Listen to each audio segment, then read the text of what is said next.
programa de hoy, obispos alertan que el plan de paz de Estados Unidos para Tierra Santa puede llevar a baño de sangre.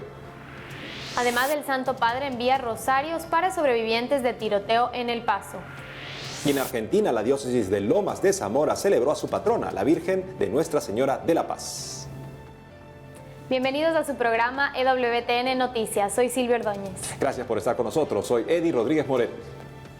Empezamos el noticiero contándoles que los obispos católicos de Tierra Santa aseguraron que el plan de paz de Estados Unidos puede llevar a un baño de sangre a la región. Conozcamos los detalles.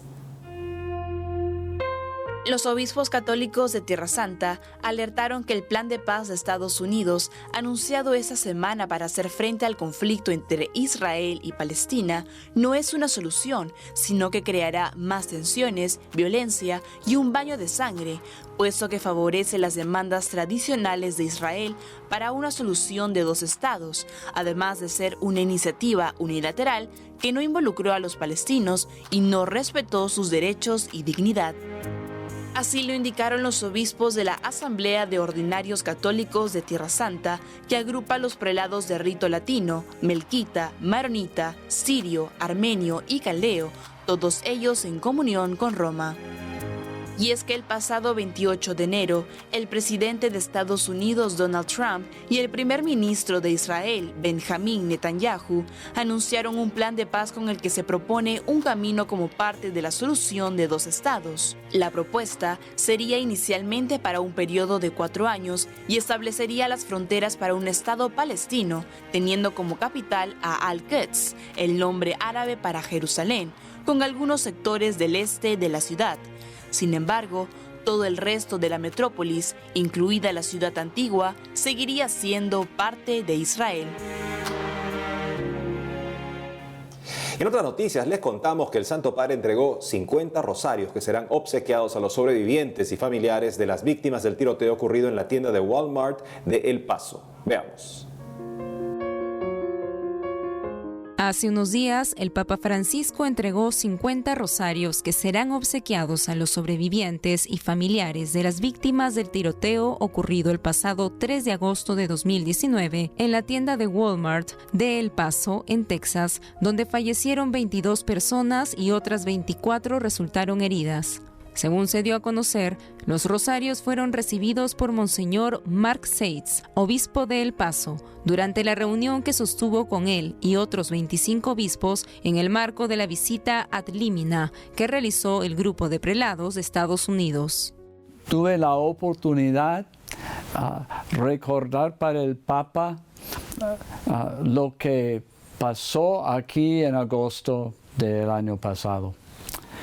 Y mencioné que una persona llena de odio, de lejos, vino aquí a El Paso para matar. Pude ver que el Papa fue muy afectado escuchando eso de nuevo.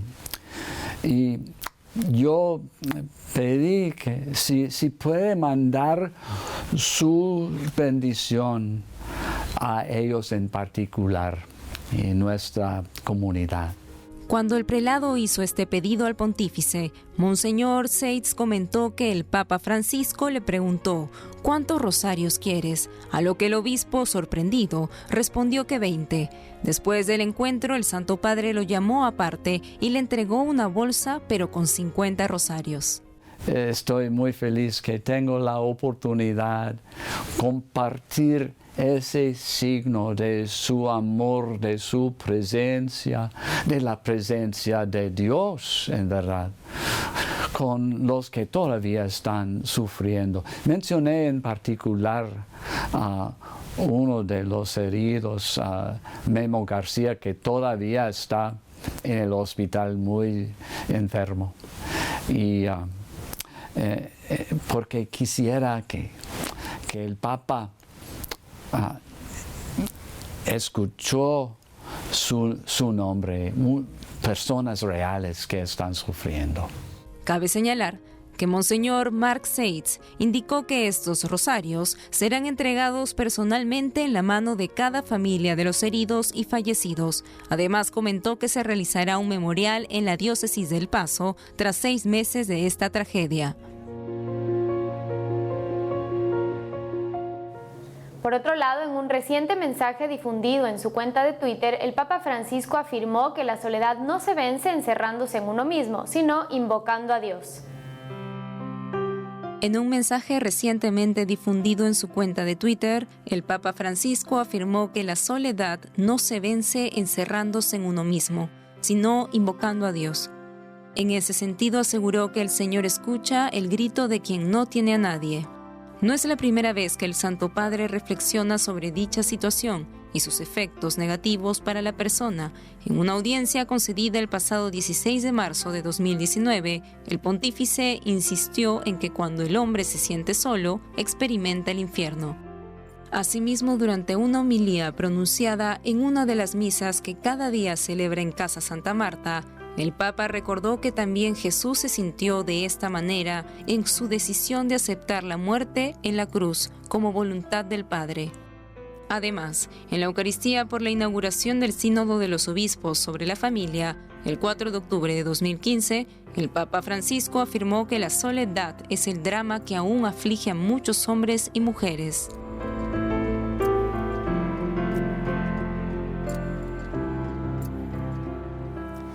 Y ahora nos enlazamos directamente con nuestro corresponsal en Argentina, Matías Boca, quien nos contará cómo se celebró a Nuestra Señora de la Paz en la diócesis de Lomas de Zamora. Adelante, Matías. Hola Silvia, hola Eddie. Hoy tengo el placer de saludarlos desde la parroquia Nuestra Señora de Luján de los Patriotas, ubicada en el barrio porteño de Mataderos. Para comenzar, la diócesis de Lomas de Zamora celebró a su Virgen Patrona, Nuestra Señora de la Paz, con una misa presidida por el obispo de Lomas de Zamora, Monseñor Jorge Lugones. La diócesis dio inicio al Año Mariano Nacional en conmemoración de los 400 años del hallazgo de la imagen de la Virgen del Valle. En su homilía, el prelado señaló que necesitamos unirnos como pueblo, como iglesia, como comunidad y también como familia. Además, el obispo expresó su deseo de que la Santa Madre nos lleve a recorrer el camino de la fe y la esperanza. Las celebraciones culminaron con una numerosa procesión por las calles llevando las imágenes de la Virgen del Valle y Nuestra Señora de la Paz. En otro orden de noticias, la diócesis de Neuquén celebró a su patrono, San Sebastián. Bajo el lema San Sebastián, eres testimonio de fe y misión, miles de peregrinos llegaron a pie y a caballo a la ciudad de las ovejas para vivir una verdadera fiesta de fe. La misa central estuvo presidida por el presbítero Diego Canale y durante la celebración hubo varios bautismos. En su homilía recordó que Jesús se animó de verdad a anunciar la buena noticia, que Dios es Padre de todos, porque Él ha venido a salvar al mundo y nos trae vida en abundancia. Además, agregó que no hay que tener miedo de anunciar la vida de Jesús y también llamó a ser cristianos de testimonio y de misión. Para finalizar con las noticias, miles de jóvenes de la diócesis de 9 de julio recorren ciudades y pueblos compartiendo su testimonio de fe. Durante los meses de verano, jóvenes de distintos grupos, colegios y movimientos recorren el extenso territorio diocesano llevando su testimonio de fe. Las actividades incluyen acciones recreativas y pastorales para niños y adultos, encuentros para familias y jóvenes y talleres formativos. Recordemos que las distintas misiones juveniles vienen a reforzar la tarea pastoral de cada parroquia para cumplir con la gran misión de anunciar el Evangelio. Silvia, Eddie y estimados televidentes, gracias por estar conectados con nosotros. Informó para EWTN Noticias, Matías Boca. Gracias, Matías. En otras informaciones, la doctora en Derecho Constitucional de la Universidad de la Sorbona de París, Natalia Bernal Cano, ha presentado 2 demandas ante la Corte Constitucional de Colombia para pedir la prohibición del aborto en el país. Para conversar sobre todos los detalles al respecto, ya estamos conectados vía Skype con la doctora Bernal, a quien le damos la bienvenida a EWTN Noticias. Hola, muchas gracias. Doctora, para ponernos en contexto, ¿nos podría comentar brevemente de qué se tratan estas 2 demandas que ha presentado a la Corte Constitucional de Colombia? Bueno, la primera demanda que interpuso a finales del mes de abril tiene por objeto solicitar la igualdad de derechos entre los niños antes del nacimiento y los niños después del nacimiento. La segunda demanda tiene por objeto que se revisen las causales de despenalización de la Corte Constitucional, que se prohíba el aborto provocado en todos los casos, incluyendo en los servicios de salud. ¿Y cómo va el proceso? ¿Hay una posibilidad de respuesta positiva o qué se necesitaría? Bueno, en el proceso se han presentado varios conceptos técnicos, pero tenemos dificultades en cuanto a la imparcialidad del mismo, por cuanto falta que se examinen con mayor profundidad las pruebas de daños y perjuicios, ¿no? Entonces he solicitado el cambio del magistrado para que se garantice un proceso más equitativo. Por último, doctora, ¿qué llamado haría al pueblo colombiano e instituciones que defienden la vida? Bueno, oponerse al aborto de manera pacífica, ser prudentes, tener fe y no presionar a las autoridades públicas. Son momentos difíciles, pero es necesario dejar que las autoridades tengan tranquilidad necesaria para poder resolver el caso con una decisión favorable a la vida. Doctora Natalia Bernal Cano, muchas gracias por habernos acompañado hoy en EWTN Noticias. Muchas gracias a ustedes. Gracias, doctora Bernal. Lamentablemente vemos que las agendas abortistas no conocen, no respetan las formalidades del proceso legislativo, el proceso judicial. Los activistas trabajan en ambos frentes, independientemente del marco constitucional. En los Estados Unidos pudieron aprovechar que no se menciona expresamente el término de persona para el niño por nacer para suponer que su personalidad jurídica está en cuestión. Pero en otros países donde sí el marco menciona expresamente al concebido como sujeto de derechos, incluso ahí las cortes o los congresos proceden con leyes amparados por una mentalidad y una agenda abortista, y es muy importante que este tipo de iniciativas que se amparan en la Constitución de nuestros países, que respetan al concebido, procedan en las cortes y lleguen a buen término. Así es, justamente las demandas que está presentando la doctora Bernal creo que son un buen ejemplo de una iniciativa que como ciudadanos también podemos tomar, y también podemos tomar acciones como ella justamente nos comentaba, con tranquilidad, pero también con valentía para afrontar estos temas y para alzar nuestra voz y de paso, por supuesto, alzar la voz de los que no se pueden defender. Así es. Amigos, tenemos que hacer una pausa, pero al volver, Costa Rica será sede de Coloquio Centroamericano de Derecho Canónico. En España lanzan teléfono de atención a víctimas de adoctrinamiento de género. Ya regresamos con más información en EWTN Noticias.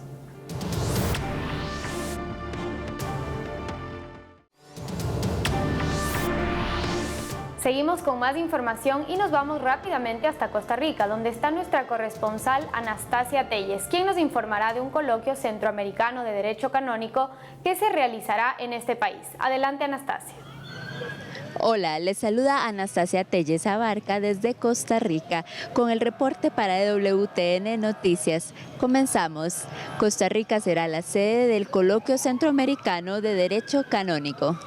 La Facultad de Derecho Canónico de la Pontificia Universidad Gregoriana de Roma, la Conferencia Episcopal de Costa Rica y el Tribunal Eclesiástico Provincial de Costa Rica realizarán el tercer Coloquio Centroamericano de Derecho Canónico del 3 al 7 de febrero. Durante este coloquio se reflexionará sobre procesos penales canónicos, el derecho matrimonial canónico y temas de actualidad como lectura, interpretación y reflexión del motu proprio vos estis lux mundi, circunstancias agravantes de las penas y requisitos para la validez del matrimonio no sacramental y la remoción de un religioso de los oficios diocesanos. Esta conferencia será impartida por profesores de la Pontificia Universidad Gregoriana. En otras noticias, luego de sufrir un severo accidente de tránsito, el obispo de la diócesis de San Isidro de El General, Fray Gabriel Enrique Montero, fue trasladado a un hospital capitalino, el Hospital San Juan de Dios, donde fue intervenido quirúrgicamente. El dictamen médico y la solicitud para donar sangre para la cirugía de Monseñor Gabriel Enrique Montero movilizó una gran cantidad de personas en el banco de sangre de dicho hospital. Muchos amigos, allegados y conocidos del querido Monseñor Gabriel Enrique Montero mostraron su solidaridad y cariño, comprometiéndose a donar sangre para la delicada cirugía. Pedimos a Dios que acompañe a Monseñor en su recuperación y que le regale a Monseñor muchos años más de vida. Monseñor sufrió un accidente de tránsito cuando regresaba de una misión pastoral en su diócesis. Para finalizar con las noticias desde Costa Rica, les comento que la diócesis de Cartago celebró la fiesta patronal de Nuestra Señora de Ujarrás en Paraíso de Cartago. El pasado 2 de febrero, la festividad a Nuestra Señora de la Limpia Concepción del Rescate de Ujarrás unió a la comunidad en torno al rezo del Santo Rosario y la celebración de la Eucaristía, pidiéndose la intercesión a Nuestra Madre por el bien del pueblo. Cabe destacar que la parroquia de Nuestra Señora de la Limpia Concepción del Rescate de Ujarrás y San Juan Pablo II fue fundada en el año 1575. Las ruinas de su iglesia colonial están ubicadas en el distrito de Cachí, cantón de Paraíso de la provincia de Cartago. Su antigua construcción de calicanto es considerada de interés turístico, pues fue la primera iglesia de este tipo construida en Costa Rica en el siglo XVII, aproximadamente entre 1686 y 1693. Este centro se convierte en un importante lugar de peregrinaciones de Costa Rica. Con esto llegamos al final de la información costarricense. Saludos cordiales a Silvia y Eddie en los estudios. Gracias, Anastasia. Ahora pasamos con noticias del Perú, en donde el obispo de Lurín, al sur de Lima, aseguró que tras la explosión de un camión de gas que dejó decenas de fallecidos, Dios se hace palabra de esperanza ante el dolor. Hace unos días, el obispo de Lurín, en Perú, Monseñor Carlos García Camader, se pronunció por las víctimas de la tragedia ocurrida el pasado 23 de enero en el distrito de Villa El Salvador, cuando la explosión de un camión que transportaba gas dejó decenas de muertos y más de 30 heridos. Monseñor García señaló que en la vida no hay hora para la muerte, pero afirmó que lo que importa es nunca dejar de esperar en Dios, quien se hace palabra de esperanza ante el sufrimiento. Asimismo, expresó que en este tiempo que ya terminó para quienes se fueron, existe la oportunidad de cambiar y preguntarse qué queda por delante, ya que aunque el dolor esté presente, este puede hacer actuar con coherencia en las cosas simples de la vida. Por otra parte, el obispo de Lurín recordó la importancia de rezar por los difuntos y por los que aún luchan por su vida, considerando que los heridos, en su gran mayoría, están quemados. Además, propuso crear en el lugar de la tragedia un muro del amor y la misericordia, donde se coloquen los nombres de todos los que partieron para recordarlos. Esa lacerante pregunta de Caín a Dios tras el asesinato de su hermano: ¿acaso soy yo el guardián de mi hermano? Bueno, lo que hemos visto en el Perú ha sido algo verdaderamente bastante gratificante, en el sentido de cuántas personas han tratado de socorrer en la medida de lo posible la necesidad de los que han sido impactados tan terriblemente por este accidente. Pero ante eso, justamente, el cuestionamiento ahora recae sobre las autoridades que han permitido hasta ahora que este tipo de vehículos circulen sin mayor inspección, aparentemente. Y es muy importante que sí, que las personas responsables de esto comparezcan ante la justicia, pero también que se tomen las medidas para que una tragedia de este tipo, por irresponsabilidad, no vuelva a suceder. Y en otras noticias, el obispo de Puno, en la zona altiplánica del Perú, habló recientemente sobre la devoción a la Virgen de la Candelaria y su importancia en América Latina. Veamos. Hace unos días, en medio de las celebraciones por la fiesta de la Virgen de la Candelaria en la ciudad de Puno, Perú, Vatican News entrevistó al obispo local, Monseñor Jorge Pedro Carrión Pavlich, para que explique el origen y alcance que tiene esta fiesta, a lo cual dijo que consideraba que la devoción a la Virgen de la Candelaria, bajo el título de Copacabana, es la que va a marcar la ruta de la evangelización en toda esta parte del continente sudamericano. Tanto es así que se podría decir que es un equivalente a la Virgen de Guadalupe para esta región. Por otro lado, el obispo explicó que esta devoción a Nuestra Señora de la Candelaria data desde los inicios de la colonia, es decir, desde los inicios de la evangelización.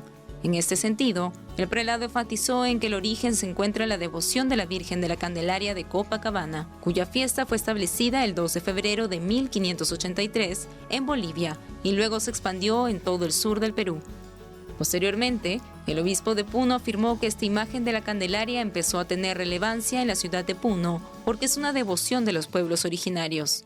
Finalmente, Monseñor Carrión señaló que María es la portadora de la luz, una luz que necesitamos en nuestra vida y que mediante ella podemos sentir el verdadero amor de una madre que no se olvida de sus hijos, siendo esperanza para un mundo mejor. Y continuando con noticias de la celebración de la Virgen de la Candelaria, decenas de fieles católicos en México asistieron a venerar a la Madre de Dios.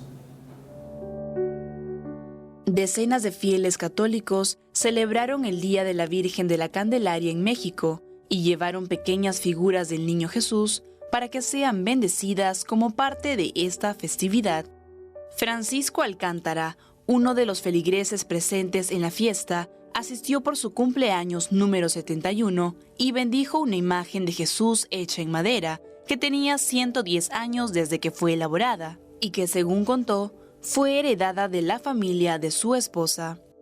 Ambos vienen año tras año y aseguran sentirse muy bendecidos desde que asisten a esta celebración. Es una representación de Cristo, como todos muchos dicen que es un muñeco, que las otras religiones.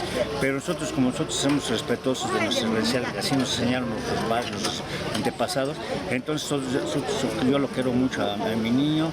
Cabe señalar que la festividad de la Virgen de la Candelaria se celebra cada 2 de febrero y tiene su origen en Europa, en la ciudad española de Canarias, en Tenerife, donde se realizó su aparición.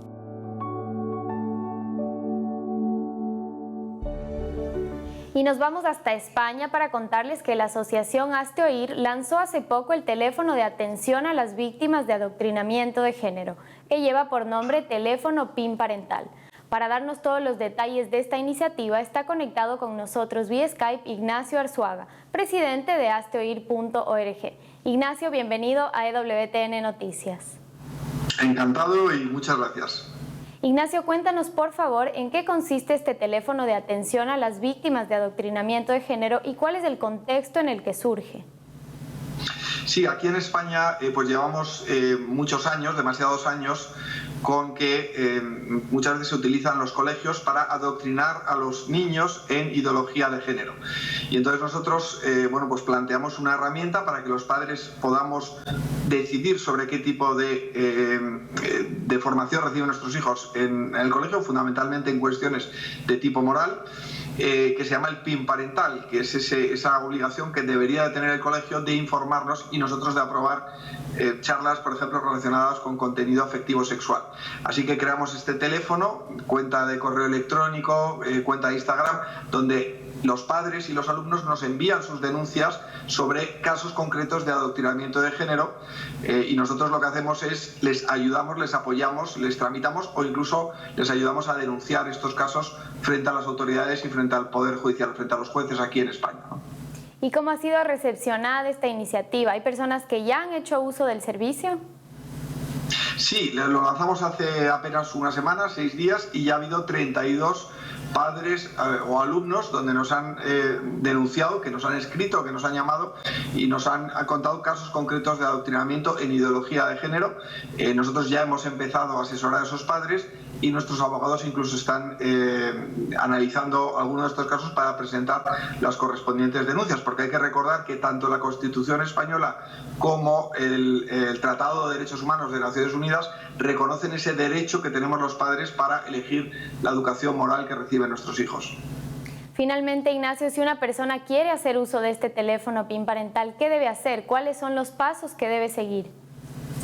Pues nosotros le animamos a que entre en nuestra página web, que es www.mishijosmidecisión.org, y ahí encontrará toda la información. Se podrá poner en contacto con nosotros vía WhatsApp o llamándonos por teléfono o a través del correo electrónico. Ya digo, ahora mismo fundamentalmente nos estamos centrando en España, que es el ámbito de actuación de nuestra asociación, pero también estamos analizando la posibilidad de abrir teléfonos PIN parental, teléfonos de denuncia de adoctrinamiento de género en otros países.